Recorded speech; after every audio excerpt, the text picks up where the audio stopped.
កាពិបុករសជាតិជូរហឹរបងប្អូនអើយហូបផ្ទាប់ជាមួយនឹងបន្លែដែលយើងស្រុកត្រូវមែនតើថ្ងៃនេះផ្ទះខ្ញុំគឺដាំបាយរៀងច្រើនតិចហើយឲ្យតែបានប្រភេទកាពិប្រហុកអីចឹងបងប្អូនតើមើលពីរបៀបធ្វើកាពិបុកជាមួយនេះខ្ញុំទាំងអស់គ្នាហើយកាពិបុកយើងគឺមានជាស្អំចៀនជាមួយនឹងពងផងដែរផ្នែកបន្លែមានម្រះព្រៃជាមួយនឹងននោងពោះហើយជាមួយនឹងត្រកួនស្រែហើយនឹងស្អំជាមួយនឹងម្ទេសផ្លោកពោតបារាំងបងប្អូនទាំងអស់គ្នាហើយនឹងសណ្តែកគួរញងយើងដាក់នៅក្នុងកាពិបុកខ្លះហើយនឹងយើងស្រុកខ្លះទ្រាប់វែងឬក៏ទ្រាប់ពណ៌ស្វាយជាមួយនឹងត្រួយននោងផងដែរមានទាំងត្រសក់ទៀតផងហើយនឹងទ្រាប់ស្រួយទៀតផងបងប្អូនអើយដាក់រៀងច្រើនមុខដែរហ្នឹងណាអញ្ចឹងយើងកំពុងតែរៀបចំបុកជាមួយនឹងកាពិយើងផងដែរហ្នឹងហើយកាពិខ្ញុំប្រើចំនួន2ស្លាបព្រាបាយអញ្ចឹងកាពិនេះវាមានរសជាតិរៀងប្រៃបន្តិចបន្ទាប់មកទៀតយើងប្រើជាមួយនឹងខ្ទឹមសរៀងច្រើនតិចទៅបងប្អូនហើយម្ទេសបងប្អូនប្រើរៀងហឹរល្មមតាមចំណង់ចំណូលចិត្តហឹរតិចហឹរច្រើនទៅតាមនឹងបន្ទាប់មកទៀតយើងបន្ថែមជាមួយនឹងប៊ីចេងស្ករសបន្ទាប់មកទៀតយើងក៏បានធ្វើការបុកវាឲ្យម៉ត់បងប្អូនបុកកាន់តែយូរកាន់តែល្អយើងបុកវាយូរទៅវាម៉ត់ជាមួយនឹងម្ទេសខ្ទឹមទៅវាធ្វើឲ្យសាច់កាពិយើងនឹងកាន់តែឈ្ងុយហើយអត់ឆ្អាបទេសម្រាប់គ្រឿងវាមានតែប៊ីចេងស្ករហើយនឹងជាមួយនឹងក្រូចឆ្មាកាពិម្ទេសខ្ទឹមសតែប៉ុណ្្នឹងទេបងប្អូនសំខាន់គឺបងប្អូនសំគ្រឿងបងប្អូនចូលចិត្តរសជាតិបែបណាបងប្អូនផ្សំទៅតាមរសជាតិបែបហ្នឹងខ្ញុំចូលចិត្តរសជាតិហឹរជូរផ្អែមប្រៃមាន4រសជាតិចឹងបានត្រូវសម្រាប់ក្រូចឆ្មាខ្ញុំប្រើជាមួយនឹងក្រូចឆ្មាតូចៗបានវាធ្វើឲ្យកាពិយើងកាន់តែឈ្ងុយក្លិនក្រូចឆ្មាហ្នឹងវាបន្ថែមរសជាតិឲ្យកាន់តែឆ្ងាញ់ហើយឈ្ងុយផងដែរហើយសម្រាប់កាពិបុកបងប្អូនយើងប្រើក្រូចឆ្មារៀងច្រើនគ្រាន់បើដែរហ្នឹងបន្ទាប់មកទៀតបងប្អូនភ្លក់យករសជាតិដែលបងប្អូនចូលចិត្តទៅរួចជាការស្រេចហើយមើលតែបងប្អូនស្ទើររសជាតិអីមួយបងប្អូនថែមទៅតាមហ្នឹងទៅណាអញ្ចឹងខ្ញុំភ្លក់មិញវានៅមានរសជាតិប្រៃអញ្ចឹងខ្ញុំថែមជាមួយនឹងក្រូចឆ្មាហើយបន្ទាប់មកទៀតខ្ញុំក៏បានថែមស្ករបន្តិចដែរប៉ុន្តែគាត់ថាខ្ញុំបានថតអ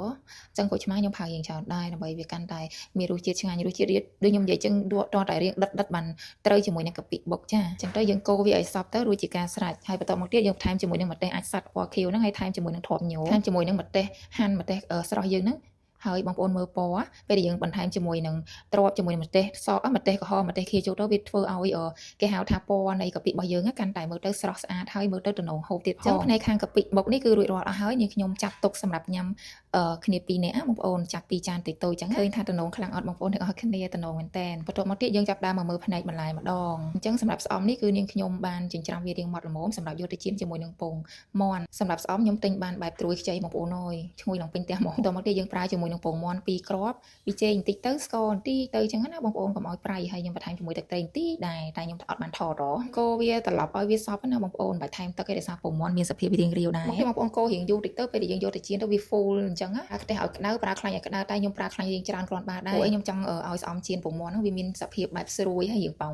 អញ្ចឹងពេលយើងជ្រលក់ជាមួយកាពិបុកទៅវាឈ្ងុយហើយត្រូវខ្លាំងហ្មងអញ្ចឹងខ្ញុំចៀនចំនួន3បន្ទះបងប្អូនខ្ញុំចៀនរៀងក្រៀមអញ្ចឹងបាទខ្ញុំចូលចិត្តហូបបន្ទាប់មកទៀតយើងក៏ចាប់ផ្ដើមរៀបចំជាមួយនឹងការស្រោះបន្លែនេះគឺស្រោះហើយគឺខ្ញុំយកមកត្រាំជាមួយនឹងទឹកត្រជាក់មានត្រួយណាណូមានទ្រាប់ស្រួយមានពោតបារាំងមានច្រើនមុខគ្រាន់បើដែរបងប្អូនហើយនេះតកូនស្រាយើងស្រោះអញ្ចឹងទៅពេលដែលយើងហូបជាមួយកាពិបុកទៅគឺរៀងត្រូវសម្រាប់ផ្ទះខ្ញុំគឺពេលដែលហូបកាពិបុកចូលចិត្តតែស្រោះបន្លែដែរអញ្ចឹងបងប្អូនចូលចិត្តបន្លែស្រស់ក៏បងប្អូនញ៉ាំទៅតាមហ្នឹងទៅអញ្ចឹងរួចរាល់ជាការស្រេចអស់ហើយបងប្អូនទាំងអស់គ្នាមើលឃើញថាតំណងអត់និយាយរួមទៅគឺថាមើលវីដេអូខ្លួនឯងហើយចង់ហូបម្ដងទៀតហើយបងប្អូននិយាយពីថាឆ្ងាញ់ហឹរជូរអែមប្រៃអូយត្រូវជាមួយនឹងបន្លែស្រស់យើងជាពិសេសស្អំអូយបងប្អូននិយាយពីត្រូវខ្លាំងមែនតើតាមត្រង់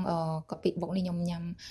ចង់បាយបងប្អូនអើយបាយកកផងបាយក្តៅផងហូបរហូតឲ្យតែមានហើយអរគុណសម្រាប់ការតាមដានមើលវីដេអូរបស់នាងខ្ញុំតាំងពីដើមរហូតដល់ចប់អរគុណបងប្អូនទាំងអស់គ្នា